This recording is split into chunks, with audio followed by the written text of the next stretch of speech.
Bonjour, donc dernière démonstration du chapitre sur le produit scalaire.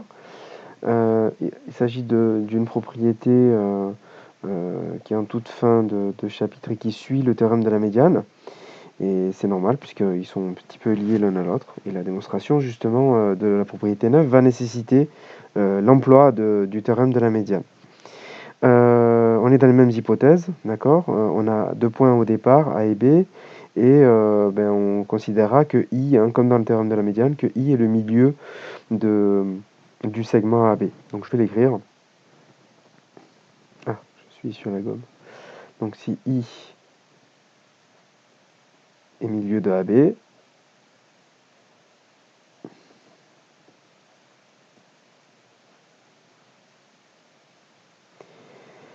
le théorème de la médiane nous dit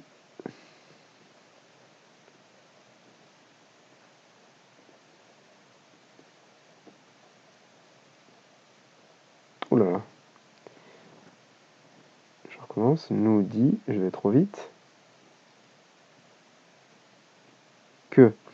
Alors, on part sur un produit scalaire qui est le produit scalaire MA scalaire MB. Alors j'aurais peut-être dû commencer par là, mais en fait on est en train de s'interroger sur l'ensemble des points M. Donc c'est un ensemble de points variables qui vérifie donc une relation, un produit scalaire MA MB égale à 0. Donc. Et on nous dit dans la propriété, c'est ce qu'il faut qu'on parvienne à démontrer, que ça nous donne un cercle. Bon. Alors moi ce que je vais faire dans un premier temps, c'est que je vais dire que MA scalaire MB égale à 0, bah, du coup ça va équivaloir à MI carré, je remplace en fait MA scalaire MB par MI carré moins 1 quart de AB carré, voilà, et du coup tout ça, ça doit être égal à 0. Dans un deuxième temps, je vais isoler le MI carré.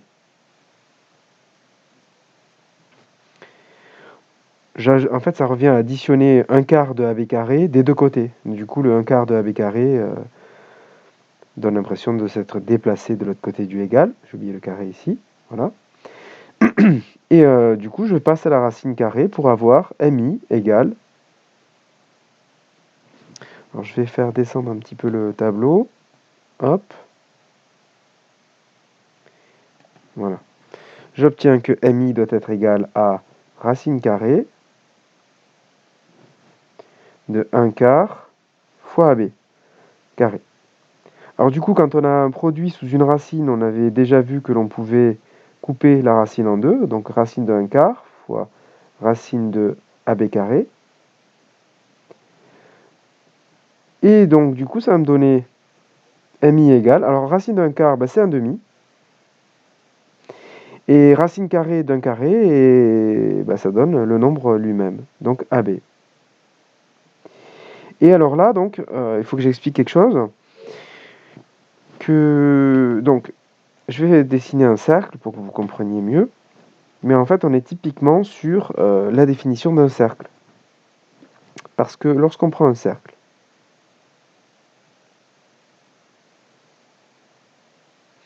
voilà, c'est une vraie performance. Je viens de faire un cercle presque parfait, au stylet, donc c'est vraiment pas simple. Donc, un cercle de centre I. Ce qui va caractériser l'ensemble des points de ce cercle, c'est toujours la même chose. C'est que ce soit le point que je viens de marquer en vert, ou ce nouveau point que je viens de marquer à nouveau sur le cercle, ils ont tous les deux une chose en commun, c'est que la distance qui les sépare l'un et l'autre du centre du cercle, eh bien c'est la même, c'est le rayon. Et ce rayon, eh bien pourquoi est-ce que ça ne serait pas un demi de AB? Et là, c'est ce qui se passe, c'est-à-dire qu'en gros, les points que l'on cherche au départ, les points M que l'on recherche, ce sont tous ceux qui sont tous à la distance identique du point I, à savoir un demi de AB. AB est fixe au départ, le point A et le point B sont fixés, donc la distance AB, elle est fixée. Un demi de la distance AB, c'est une constante. Elle est constante. Donc, du coup, on est en train de parler d'une distance toujours la même, fixée, entre le point I qui, lui, ne bouge pas, et les points M qui, eux, sont censés être des points variants. Et donc, du coup, eh bien, que ce soit ce point M, ou encore, je vais reprendre le vert, celui-ci, ou celui-ci, en fait, il s'agira toujours de la même distance, c'est-à-dire le rayon, en l'occurrence, et donc il s'agit bien d'un cercle. Donc là, on va conclure sur le fait que M est sur le cercle. Donc tout ça est équivalent au fait que M est sur le cercle de centre I et de rayon AB fois 1,5, donc sur 2, c'est la même chose.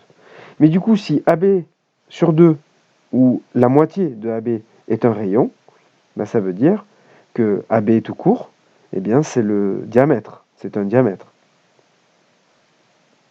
Donc tout cela équivaut au fait que M est sur le cercle de centre I et de diamètre AB. Voilà. Et c'était ce qu'il fallait démontrer puisque, je vous l'ai dit, hein, on nous disait bien dans l'énoncé, A et B deux points du plan, l'ensemble des points M tels que MA scalaire MB égale à 0, c'est le point de départ de ma démonstration. J'obtiens ça, d'accord, et c'était ce que je voulais, c'est-à-dire l'ensemble de ces points M, ce sont tous ceux qui sont sur le cercle de diamètre AB. Alors vous allez me dire, oui, mais moi, j'ai pas écrit AB avec les crochets. C'est parce que j'ai prouvé ça en termes de diamètre, distance. On sait que ce soit le rayon ou les diamètres, il y a deux définitions, la définition géométrique et la définition, on va dire, métrique. Voilà, mais ça revient au même. D'accord? Bon, ben c'est tout pour cette démonstration. J'espère que vous aurez bien tout compris. Et je vous souhaite une bonne fin de journée. Je vous dis à plus tard. Au revoir.